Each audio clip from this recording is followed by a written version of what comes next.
A graça e a paz do nosso Senhor Jesus Cristo esteja com todos. Nestes próximos minutos iremos ver o real significado da depravação total. Irmãos, ontem vimos o que a depravação não significa. Agora quero-lhe apresentar alguns pontos do que realmente a depravação significa devido à queda do homem.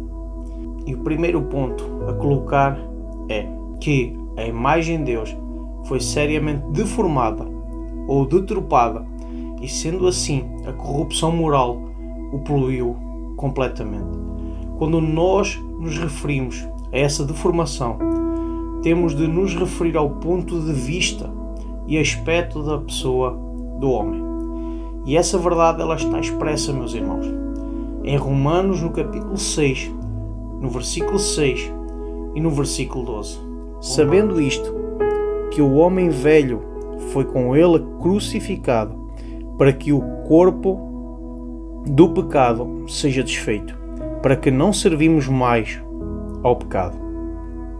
Versículo 12 diz-nos o seguinte: não reine, portanto, o pecado em vosso corpo mortal, para lhe obedecerdes em suas concupiscências. Meus irmãos, Romanos expõe-nos de forma extraordinária o aspecto poluído do corpo do homem e a sua necessidade de Deus para ser transformado e despoluído. Em outros textos de Romanos, nós vemos exemplos extraordinários. E nós podemos ver em Romanos no capítulo 7, no versículo 24, Romanos capítulo 8, versículo 10 e Romanos capítulo 8, versículo 13. Eu queria que você em casa pudesse examinar estes versículos para se enriquecer em relação a esse aspecto. Outro aspecto que foi afetado foi a razão. Eu queria que você visse o que está escrito em Efésios no capítulo 4, no versículo 17 ao versículo 20, que nos diz o seguinte: e digo isto e testifico no Senhor, para que não andeis mais como andam também os outros gentios, na vaidade da sua mente, entenebrecidos no entendimento, separados da vida de Deus pela ignorância que há neles, pela dureza do seu coração, os quais, havendo perdido o sentimento, se entregaram à dissolução, para com avidez cometerem toda a impureza. Nós vemos claramente aqui, em Efésios, no capítulo 4, versículos 17 e 20, que a razão do homem ela foi afetada. Outro aspecto que também foi afetado, o que realmente a depravação significa, é em relação às emoções do homem, que também sofreram alteração. Segundo o que nos diz a palavra de Deus, em 2 Timóteo, no capítulo 3, versículo 2 ao 4, que diz o seguinte: porque haverá homens amantes de si mesmos, avarentos, presunçosos, soberbos, blasfemos, desobedientes a pais e mães, ingratos e profanos, sem afeto natural, irreconciliáveis, caluniadores, intemperantes, cruéis, sem amor para com os bons, traidores, obstinados, orgulhosos, mais amigos dos deleites do que amigos de Deus. E por que não falar de outro aspecto que sofreu alteração, que é a sua vontade? E nós vemos um extraordinário exemplo que está escrito na palavra, no capítulo 7 de Romanos, que reflete claramente a inclinação da vontade do homem em fazer o que não é bom e afastar-se do bem. O segundo ponto que nós devemos tratar, e o que realmente significa a depravação, é que todas as ações estão contaminadas pela sua corrupção moral. Tudo o que o homem faz está contaminado pela sua corrupção moral. Até mesmo os seus atos mais louváveis, aquilo que eles mais acham que estão a fazer de bom.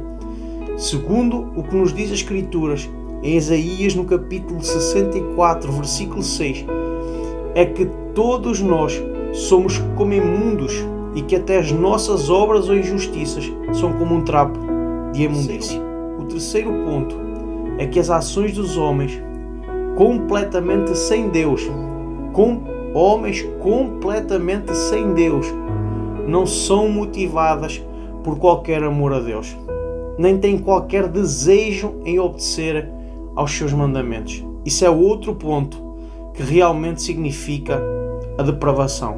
Isso faz com que o homem nem sequer tente glorificar a Deus através dos seus pensamentos e das suas palavras, e seja também através de ações, conforme Deus nos incentiva a fazer em Mateus capítulo 22, versículo 37, que nos ensina que nós devemos amar a Deus acima de todas as coisas, e que está bem expresso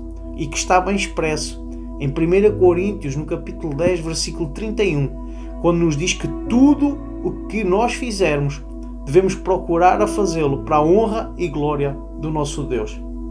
Só que isso é realmente um sintoma inverso, quando realmente homens estão afastados da presença de Deus, quando homens não têm Deus na sua vida.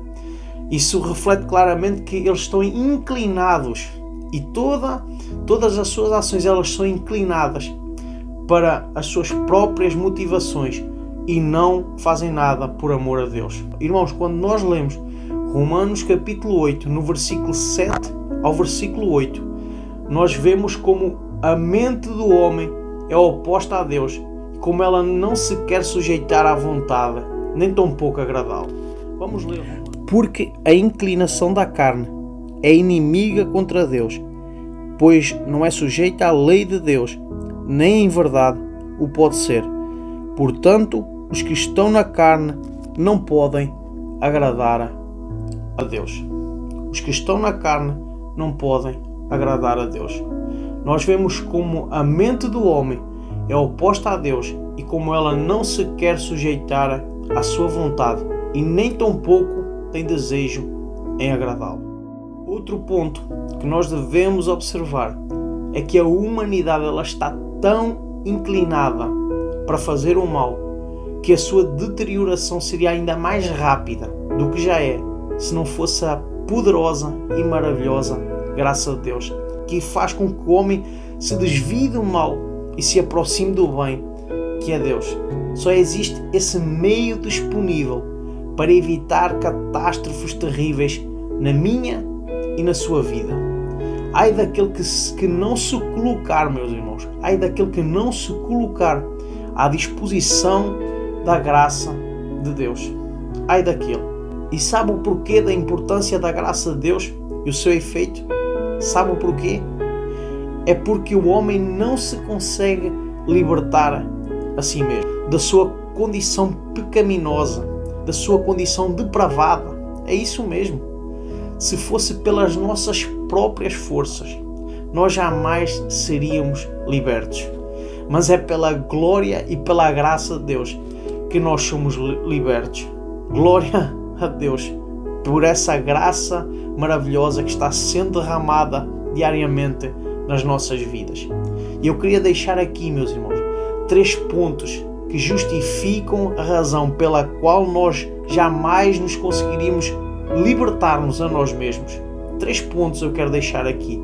E o primeiro ponto que eu queria deixar aqui é que o homem está espiritualmente morto. Eu queria que você lesse junto comigo o que está escrito em Efésios, no capítulo 2, versículo 1 ao versículo 3, que diz o seguinte: E vos vivificou, estando vós mortos em ofensas e pecados, em que noutro tempo andastes segundo o curso deste mundo, segundo o príncipe das potestades do ar, do espírito que agora opera nos filhos da desobediência, entre os quais todos nós também andávamos nos desejos da nossa carne, fazendo a vontade da carne e dos pensamentos.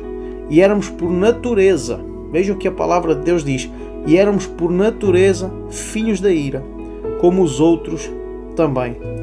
Mas Deus, que é riquíssimo em misericórdia, pelo seu muito amor com que nos amou, estando nós ainda mortos em nossas ofensas,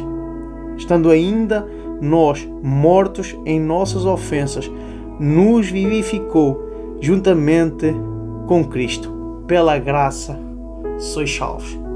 E esse é um dos pontos pela qual o homem jamais se conseguiria libertar a si mesmo, porque ele estava morto espiritualmente e só tem vida através da graça de Deus. E o segundo ponto que eu quero lhe trazer aqui ao seu coração é que o homem ele é moralmente corrupto. Eu queria que você lesse junto comigo aquilo que diz a palavra no Salmo 51, versículo 5. Salmo 51, versículo 5 diz-nos o seguinte: Eis que em iniquidade fui formado, e em pecado me concedeu a minha mãe. E essa é outra razão pela qual jamais nós nos conseguiríamos libertar a nós mesmos, porque nós fomos gerados em iniquidade. E por causa disso, por causa de nós sermos normalmente corruptos, só precisamos da graça de Deus para conseguir ser normalmente incorruptos. E um dia mais tarde, sermos definitivamente transformados em corpos incorruptíveis e em mentes incorruptíveis que jamais se irão corromper. Graças a Deus por essa maravilha a qual nós temos fé que um dia irá acontecer na nossa vida. E terceiro ponto, reflete claramente o porquê do homem ser incapaz de, pelas suas próprias forças, se autotransformar. Eu queria que você abrisse a Bíblia junto comigo em Jeremias no capítulo 13, versículo 23. Porventura pode o etíope mudar a sua pele, ou o leopardo as suas manchas? Então podereis vós fazer o bem, sendo ensinados a fazer o mal? Isso é outro ponto que nós temos que ter em considerações.